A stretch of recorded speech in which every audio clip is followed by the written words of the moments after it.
فصل نمبر 74 صلح حدیبیہ کا واقعہ۔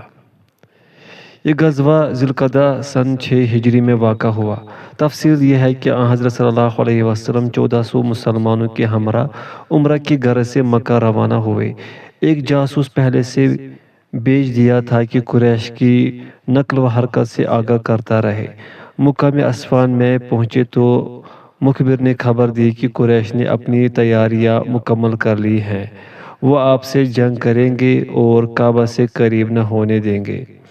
آپ صلی اللہ علیہ وسلم نے مشورہ کیا۔ حضرت صدیق رضی اللہ عنہ کی رائے یہ تھی کہ اپنی طرف سے کوئی چھیڑ نہ کی جائے، لیکن اگر کوئی راستہ روکے تو پھر جنگ کی جائے۔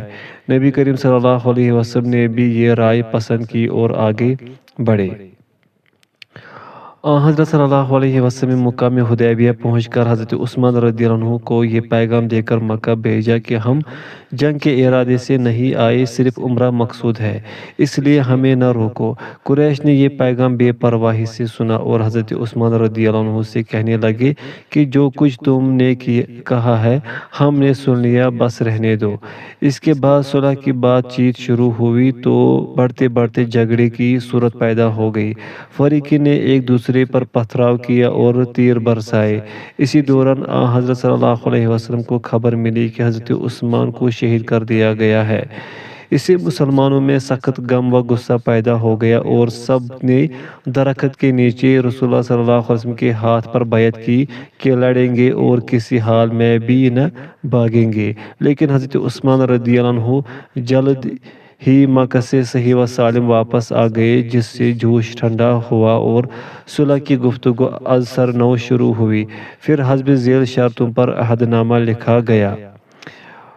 پوائنٹ فرسٹ، 10 سال تک جنگ و جدل موقوف رہے اور کوئی کسی کو نہ ستائے۔ پوائنٹ سیکنڈ، مسلمان اس وقت واپس جائے، آئندہ سال آ سکتے ہیں مگر نیزے اور تیر نہ لائے، صرف تلواروں کی اجازت ہے اور وہ بھی نیاموں کے اندر ہوں۔ پوائنٹ تھرڈ، مکہ میں 3 دن قیام رہے گا، اس کے بعد فوراً واپسی ہوگی۔ پوائنٹ فورتھ، ان 10 سالوں میں جو مسلمان قریش کے پاس آئے گا وہ اسے واپس نہ کریں گے، لیکن قریش کا جو آدمی مسلمانوں کے پاس چلا جائے گا وہ اسے واپس کر دیں گے۔ اس آخری شرط نے مسلمانوں کو نہایت برہم کر دیا اور وہ نبی کریم صلی اللہ علیہ وسلم سے کہنے لگے، یا رسول اللہ صلی اللہ علیہ وسلم، کیا یہ شرط بھی ہم منظور کر لیں گے؟ آپ نے جواب دیا، ہمارا جو آدمی ان کے پاس چلا جائے گا خدا کی اس پر رحمت ہوگی، اور ان کا جو آدمی ہمارے پاس آ جائے گا اور ہم ان کے حوالے کر دیں گے، اللہ اس کے لیے کوئی نہ کوئی راستہ نکال دے گا۔ معاہدہ مکمل ہو گیا تو نبی کریم صلی اللہ علیہ وسلم نے مسلمانوں کو حکم دیا کہ اٹھو، قربانی کرو اور سر منڈاؤ۔ صلح حدیبیہ کے بعض اہم واقعات۔ اس موقع پر قبیلہ خزاعہ آپ صلی اللہ علیہ وسلم کی حمایت میں داخل ہوا اور قبیلہ بکر قریش کی حمایت میں۔ پوائنٹ فرسٹ، صلح حدیبیہ ہی کے موقع پر اللہ تعالیٰ نے کعب بن عجرہ کے متعلق یہ حکم نازل فرمایا کہ حج میں سر نہ منڈانے والے فدیہ میں روزہ رکھے یا صدقہ یا قربانی کرے۔ پوائنٹ سیکنڈ، اسی صلح میں نبی کریم صلی اللہ علیہ وسلم نے حلق کرنے والوں کے لیے 3 بار اور قصر کرانے والوں کے لیے 1 بار دعائے مغفرت فرمائی۔ پوائنٹ تھرڈ، اسی موقع پر 10 آدمیوں کی جانب سے 1 اونٹ نہر ذبح فرمایا اور 7 آدمیوں کی جانب سے 1 گائے ذبح کی۔ پوائنٹ فورتھ، اس واقعہ میں آپ صلی اللہ علیہ وسلم نے 1 اونٹ کو ہدی میں دیا جو کہ ابو جہل کی ملکیت میں رہ چکا تھا تاکہ مشرکین جل اٹھے۔ پوائنٹ ففتھ، اسی وقت سورہ فتح نازل ہوئی۔ جب آپ صلی اللہ علیہ وسلم مدینہ واپس تشریف لائے تو کچھ عورتیں مسلمان ہو کر آئی، لیکن اللہ تعالیٰ نے انہیں واپس کرنے سے منع فرما دیا۔ کہا گیا کہ عورتوں کے معاملے میں یہ شک منسوخ ہو گئی۔ ایک قول یہ ہے کہ قرآن کے ساتھ سنت کو محدود کر دیا گیا اور ایسا بہت کم ہوتا ہے، لیکن صحیح قول یہ ہے کہ صلح حدیبیہ میں صرف مردوں کے متعلق یہ شرط طے ہوئی تھی، چنانچہ مشرکین نے چاہا کہ اس کا دونوں صنفوں مرد و عورت پر اطلاق کیا جائے، لیکن اللہ تعالیٰ نے اس سے انکار فرمایا۔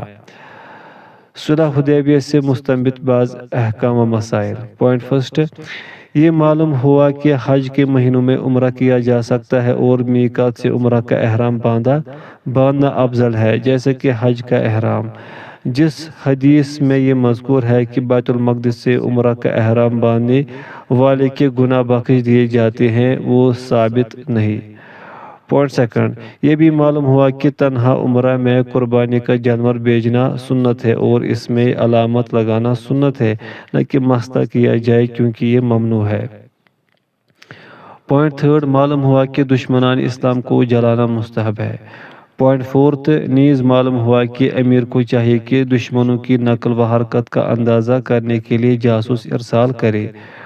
پوائنٹ ففتھ، نیز اہل شرک سے بوقت ضرورت جہاد میں تعاون و مدد حاصل کرنا جائز ہے، چنانچہ عیینہ خزاعی سے جو کہ کافر تھا آپ نے مدد لی تھی۔ پوائنٹ سکسth، یہ بھی معلوم ہوا کہ امام رعیت سے مشورہ کر سکتا ہے تاکہ صحیح رائے سامنے آئے، لوگوں کو اطمینان طلب ہو اور حکم الہی پر عمل ہو۔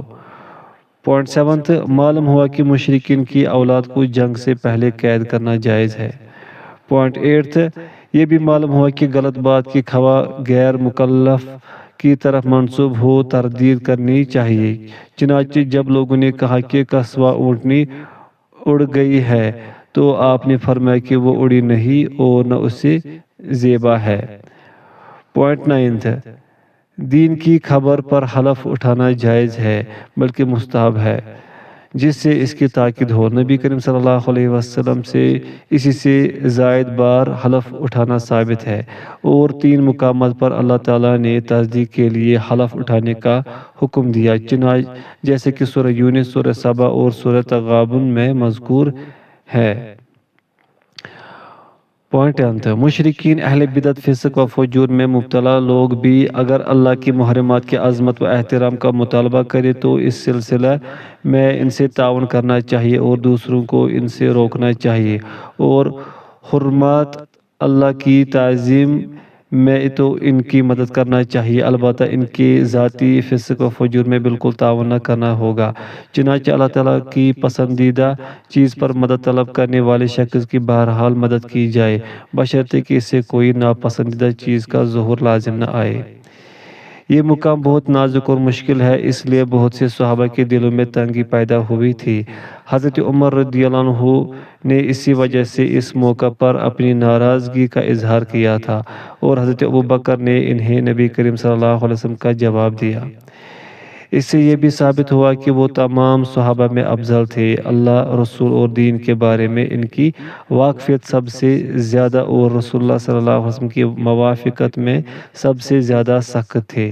اسی وجہ سے حضرت عمر رضی اللہ عنہ نے نبی کریم صلی اللہ علیہ وسلم اور حضرت ابوبکر کے علاوہ کسی اور صحابی سے دریافت نہیں کیا۔ پوائنٹ 11، یہ بھی معلوم ہوا کہ نبی کریم صلی اللہ علیہ وسلم حدیبیہ کی جانب دائیں طرف مائل ہو کر نکلے تھے، اسی وجہ سے امام شافعی کا قول ہے کہ اس کا بعض حصہ حرم میں ہے اور بعض حصہ حل میں۔ اسی واقعہ کے ضمن میں امام احمد نے یہ روایت نقل کی ہے کہ نبی کریم صلی اللہ علیہ وسلم حرم میں نماز پڑھتے تھے اور قیام حدود حرم سے باہر تھا۔ اس میں نبی اشارہ ہے کہ اجر میں اضافہ کا وعدہ پورے حرم سے متعلق ہے، صرف مسجد سے نہیں، اور آپ کی ارشاد گرامی صلاۃ فی المسجد الحرام کی حیثیت وہی ہے جو آیت کریمہ فلا یقربوا المسجد الحرام اور سبحان الذی اسری بعبدہ لیلا من المسجد الحرام میں ہے۔ پوائنٹ 12، معلوم ہوا کہ جو مکہ کے قریب اترے اسے چاہیے کہ حل میں اترے اور حرم میں نماز ادا کرے۔ حضرت ابن عمر رضی اللہ عنہما ایسا ہی کیا کرتے تھے۔ پوائنٹ 13، یہ بھی معلوم ہوا کہ مسلمانوں کی مصلحت کے پیش نظر امام صلح کا مطالبہ کر سکتا ہے۔ پوائنٹ 14، اس سے یہ بھی معلوم ہوا کہ غیر مسلم قاصدوں کی آمد کے موقع پر فخر اور شان و شوکت اور امام کی توقیر و تعظیم کے لیے کسی کا بطور محافظ تلوار لے کر کھڑا ہونا مناسب و جائز ہے۔ یہ تکبر مذموم میں شمار نہیں ہوگا، جیسے کہ حضرت مغیرہ اس موقع پر آپ کے سر کے پاس تلوار لے کر کھڑے تھے اور وہ آپ کے روزانہ کے معمول میں نہ تھا۔ پوائنٹ 15 دوسرے ایک کے قاصد کے سامنے اونٹوں کو بھیجنے سے یہ دلیل نکلتی ہے کہ کفار کے قاصدوں کے سامنے اسلامی شعائر کا اظہار مستحب ہے۔ مغیرہ بن شعبہ سے آپ صلی اللہ علیہ وسلم کا یہ فرمانا کہ اسلام مجھے قبول ہے اور مال سے کوئی مطلب نہیں، اس بات کی دلیل ہے کہ معاہدہ والے مشرک کا مال محفوظ ہے، اس پر قبضہ نہیں کیا جائے گا بلکہ واپس کر دیا جائے گا، کیونکہ مغیرہ امان کے بعد ان کی مصاحبت میں آیا تھا، پھر بے وفائی کر کے قبضہ کر لیا، لیکن نبی کریم صلی اللہ علیہ وسلم نے ان کے مال سے کوئی تعرض نہ کیا، نہ مدافعت کی، نہ ضمانت دی، کیونکہ یہ واقعہ مغیرہ کے اسلام قبول کرنے سے پہلے پیش آیا۔ پوائنٹ 16 اس سے یہ بھی معلوم ہوا کہ مصلحتاً شرمگاہ کا نام کھلے الفاظ میں لیا جا سکتا ہے، جیسے کہ حضرت ابوبکر نے عروہ بن مسعود کو مخاطب کر کے کہا تھا کہ امسس بذر اللات والعزى، لات و عزا کی شرمگاہ چوسو، اور جیسا کہ جہالت کے دور کے نعروں کو دہرانے والے شخص کے حق میں باپ کی شرمگاہ کی وضاحت کا حکم ہے۔ اس میں کسی طرح کا کنایہ نہیں کیا گیا، کیونکہ ہر مقام کے مناسب ایک بات ہوتی ہے۔ پوائنٹ 17 قاصدین کی بے ادبی پر صبر و تحمل سے کام لینا چاہیے، جیسا کہ عروہ کے آپ صلی اللہ علیہ وسلم کی داڑھی پکڑنے پر آپ کی طرف سے کوئی اعتراض نہیں ہوا۔ پوائنٹ 18 نیز معلوم ہوا کہ مستعمل پانی، نخامہ و بلغم وغیرہ جیسے مواد پاک ہے۔ پوائنٹ 19 معلوم ہوا کہ نیک فعل لینا مستحب ہے، کیونکہ سہیل کی آمد پر نبی کریم صلی اللہ علیہ وسلم نے فرمایا اب کام آسان ہو گیا۔ پوائنٹ 20 اس واقعہ سے یہ بھی معلوم ہوا کہ مصلحت کی بنیاد پر مشرکین کا ساتھ دے کر صلح کرنا جائز ہے۔ پوائنٹ 21 اگر کوئی شخص وقت کے تعین کے بغیر قسم کھائے یا نظر مانے یا کوئی وعدہ کرے تو اس کی تعمیل فوری ضروری نہیں بلکہ اسے مہلت رہے گی۔ پوائنٹ 22 حلق کروانا قصر سے افضل ہے۔ عمرہ میں بھی حج کی طرح حلق یا تقصیر ہے۔ حج یا عمرہ میں زبردستی روکے گئے شخص کے لیے بھی حلق یا تقصیر کرنا ہے۔ پوائنٹ 23 محسر اسی جگہ قربانی کرے جہاں اسے روکا گیا، چاہے حل ہو یا حرم۔ یہ ضروری نہیں کہ جانور کسی شخص کو دے تاکہ وہ حرم میں لے جا کر اس کی قربانی کرے، اور یہ کہ ہدی کے اپنے پہنچنے سے پہلے وہ شخص حلال نہ ہوگا، کیونکہ قرآن میں ارشاد گرامی وَالْحَدْيَ مَعْكُوفًا أَن يَبْلُغَ مَحِلَّهُ، اور قربانیوں کو قربان گاہ تک پہنچنے سے روکا کہ وہ اپنی جگہ پر کھڑی کی کھڑی رہ گئی۔ سورۃ الفتح آیت نمبر 25۔ پوائنٹ 24 جس جگہ ان لوگوں نے قربانی کی تھی وہ حلق کا مقام تھا، کیونکہ حرم پورا کا پورا قربانی کی جگہ ہے۔ اگر جانور وہاں پہنچ جاتا تو آیت میں روکنے کا ذکر نہ ہوتا۔ پوائنٹ 25 یہ بھی معلوم ہوا کہ محسر پر قضا واجب نہیں ہے۔ اس صلح کے بعد والے عمرہ کو عمرۃ القضاء اس لیے کہا جاتا ہے، نبی کریم صلی اللہ علیہ وسلم نے اس کے دوبارہ کرنے پر معاہدہ کیا تھا۔ پوائنٹ 26 یہ بھی معلوم ہوا کہ حکم عام کی تعمیل فوری ضروری ہے، ورنہ تو رسول اللہ صلی اللہ علیہ وسلم صحابہ کرام کے فوراً عمل نہ کرنے پر ناراض نہ ہوتے۔ صحابہ کا یہ توقف و تردد سعی مغفور تھی، نہ کہ سعی مشکور۔ اللہ تعالیٰ نے ان کی کوتاہیوں کو معاف کر دیا تھا اور جنت کا حقدار کر دیا تھا۔ پوائنٹ 27 کفار سے اس شرط پر معاہدہ جائز ہے کہ اگر مسلمان مردوں میں سے کوئی آئے تو اسے واپس کر دیا جائے، اگر عورتیں آئے تو انہیں نہ لوٹایا جائے، کیونکہ ان کا لوٹانا جائز نہیں۔ اس معاہدہ کا یہی جز قرآن کی نص سے منسوخ ہے، دوسرے اجزاء کی منسوخی کا دعویٰ صحیح نہیں۔ پوائنٹ 28 یہ بھی معلوم ہوا کہ اگر کوئی عورت مسلمان ہو کر شوہر کے نکاح سے بھاگ آئے تو ایسی صورت میں متفقہ و متعینہ قیمت ادا کی جائے اور مہر مثل کا اعتبار نہ ہوگا۔ پوائنٹ 29 کفار کے پاس حسب معاہدہ امام کے پاس آنے والے کسی شخص کو لوٹانے میں وہ شخص داخل نہ ہوگا جو اسلام کی حالت میں امام کے علاوہ کسی اور علاقہ میں چلا جائے۔ ایسا شخص اگر امام کے علاقہ میں آئے گا تو بغیر طلب اس کا لوٹانا ضروری نہیں۔ پوائنٹ نمبر 30 اگر کسی نے بھاگ کر آنے والے مسلمان کو حوالہ کر دیا اور پھر وہ راستہ میں ان لوگوں کو قتل کر دے تو اس پر دیت یا قصاص واجب نہ ہوگا اور نہ امام اس کا ذمہ دار ہوگا۔ پوائنٹ 31 اگر کسی مسلمان بادشاہ اور کافروں کے درمیان کوئی معاہدہ ہوا ہو تو کسی دوسرے علاقے کا حاکم ان پر حملہ آور ہو سکتا ہے۔ شیخ الاسلام ابن تیمیہ نے ایسا ہی فتویٰ دیا ہے۔ انہوں نے مشرکین کے ساتھ ابو بصیر کے معاملے کی مثال بطور دلیل پیش کی۔ واقعہ صلح حدیبیہ میں بعض مخفی حکمتیں۔ اس واقعہ میں بے شمار حکمتیں پنہاں ہیں، انہیں سوائے اللہ تعالیٰ کے کوئی شمار نہیں کر سکتا، چنانچہ یہاں بعض حکمتوں پر روشنی ڈالی جاتی ہے۔ پوائنٹ فرسٹ یہ معاہدہ عظیم الشان فتح کا پیش خیمہ تھا اور اللہ تعالیٰ کی یہ سنت طیبہ ہے کہ جو بھی عظیم المرتبت و جلیل القدر کام کرتا ہے تو اس کے لیے پہلے مقدمات اور تمہید قائم فرماتا ہے اور اس کا سبب بنتی ہے اور اس کی طرف رہنمائی کرتی ہے۔ پوائنٹ سیکنڈ یہ معاہدہ سب سے بڑی فتح تھی کیونکہ لوگوں نے ایک دوسرے کو امان دے دی اور مسلمان اور کفار آپس میں آزادانہ ملنے لگے، انہیں اسلام و قرآن کی دعوت دینے لگے اور اسلام کے متعلق اعلانیہ مناظرے شروع ہو گئے۔ مخفی طور پر جو مسلمان تھا وہ بھی ظاہر ہو گیا اور اس مدت میں جس نے چاہا وہ اسلام میں داخل ہو گیا۔ اس طرح وہ شرائط جنہیں کفار نے اپنے فائدے کے لیے معاہدہ میں شامل کیا تھا مسلمانوں کے حق میں مفید ہو گئی۔ کفار عزت کی سوچ رہے تھے لیکن انہیں ذلت نصیب ہوئی اور مسلمانوں نے اللہ کے سامنے عاجزی کی تو انہیں عزت حاصل ہوئی۔ اس طرح باطل کے سہارے حاصل ہونے والی عزت حق کی وجہ سے ذلت بن گئی۔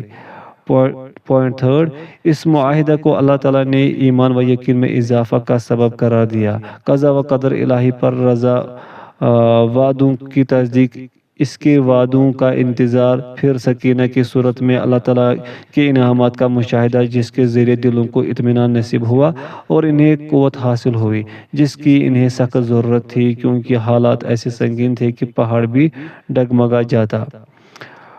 پوائنٹ فورتھ اس صلح نامہ کو اللہ تعالیٰ نے اپنے رسول کے تمام گزشتہ و آئندہ گناہوں کی بخشش کا سبب بنایا اور ان پر اپنی نعمت کے اتمام اور صراط مستقیم کی طرف ہدایت اور غالب نصرت کا سبب قرار دیا۔ یہاں پر اللہ تعالیٰ نے مومنوں کے دلوں کو اضطراب و پریشانی کے موقع پر سکون و اطمینان سے متصف فرمایا۔ پھر اللہ تعالیٰ نے اپنے رسول کی بیعت کا ذکر فرمایا اور اسے اس طرح موقع کیا کہ گویا کہ اللہ تعالیٰ کی ہی بیعت ہے۔ جب نبی کریم صلی اللہ علیہ وسلم کا دست مبارک ان کے ہاتھوں پر تھا تو گویا کہ ان پر اللہ تعالیٰ کا دست مبارک تھا۔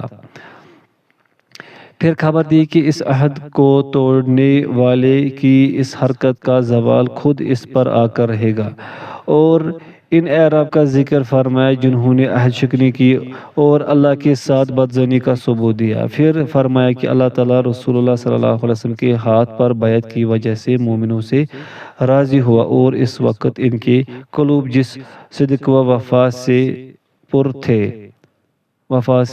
پر تھے خدا ہی خوب جانتا ہے، چنانچہ اللہ تعالیٰ نے ان کے قلوب پر سکینت، امانیت اور رضا نازل فرمائی اور ان کو فتح و نصرت سے ہمکنار کیا اور کثیر مال غنیمت سے نوازا۔ سب سے پہلی فتح اور غنیمت خیبر میں حاصل ہوئی تھی، پھر فتوحات و غنائم کا سلسلہ ہمیشہ کے لیے کھل گیا۔ مسلمانوں سے مخالفین کے ہاتھوں کو روکنے کا جو ذکر ہے اس کی تفسیر میں بعض لوگوں کا قول ہے کہ اہل مکہ کے شر سے محفوظ کرنا مراد ہے۔ بعض کا قول ہے کہ یہودیوں کی طرف اشارہ ہے جو صحابہ کے مدینہ سے نکلنے کے بعد وہاں پر موجود مسلمانوں کو قتل کرنے کا منصوبہ بنا رہے تھے۔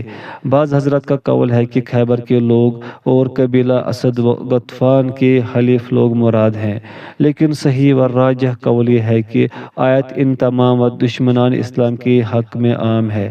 اللہ تعالیٰ کا ارشاد گرامی ہے وَلِتَّكُونَ آیَةً لِلْمُؤْمِنِينَ، اور تاکہ مومنوں کے لیے نشانی بن جائے۔ سورہ فتح آیت نمبر 20۔ نشانی بننے والی چیز کو بعض نے ہاتھوں کے روکنے اور بعض نے فتح خیبر کو قرار دیا ہے۔ اس نعمت کے بعد اللہ تعالیٰ نے مسلمانوں کو نعمت ہدایت سے بھی نوازا اور ان سے ایسے فتوحات و غنائم کا وعدہ فرمایا جن کا تصور بھی نہیں کر سکتے تھے۔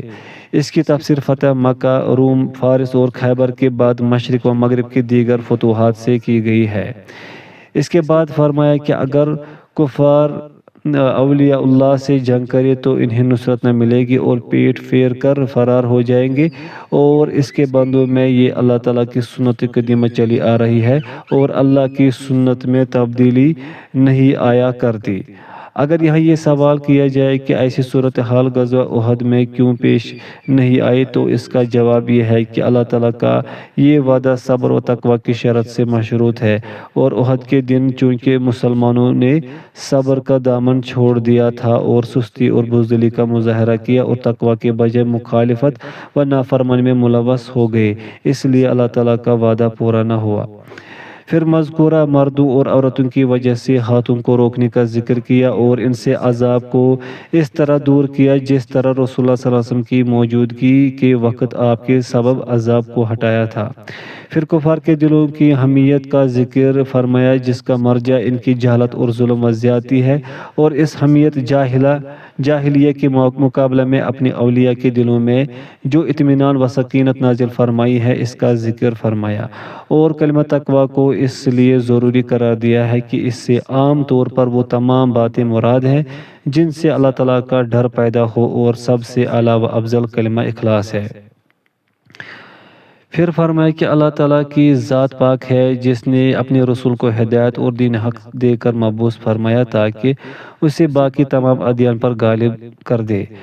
پس جب دین اسلام کے تمام ادیان پر غلبہ عطا کرنے کا کفیل خود اللہ تعالیٰ ہو گیا تو اس میں مسلمان کے قلوب کو قوت و فرحت حاصل ہوئی، اور اس عہد پر انہیں یقین حاصل ہوا کہ ضرور پورا ہو کر رہے گا۔ یہ نہ سمجھا جائے کہ حدیبیہ کے روز جو چشم پوشی واقع ہوئی وہ دشمن کی مدد و نصرت اور اپنے رسول و دین سے اعراض تھا، اور یہ ہو بھی کیسے سکتا ہے جبکہ اللہ تعالیٰ نے اپنے رسول کو دین حق کے ساتھ مبعوث فرمایا اور وعدہ کیا کہ اس دین کو باقی تمام ادیان پر غالب کر دے گا۔ اس کے بعد اللہ نے اپنے رسول کا اور ان کی پاک باز جماعت کا ذکر کیا اور ان کی بہترین تعریف